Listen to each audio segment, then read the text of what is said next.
নমস্কাৰ। আজি আমাৰ উদ্দেশ্যটো হ'ল কাগজৰ সহায়েৰে বিভিন্ন বস্তু তৈয়াৰী।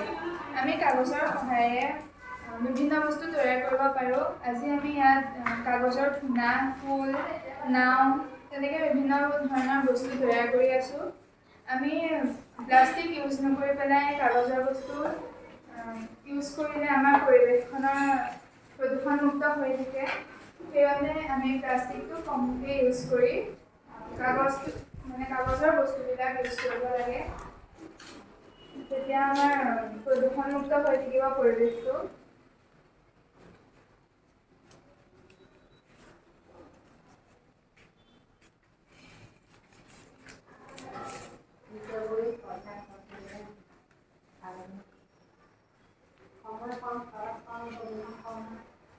কাগজৰ বস্তু তৈয়াৰ কৰিলে আমাৰ খৰচো কম হয়।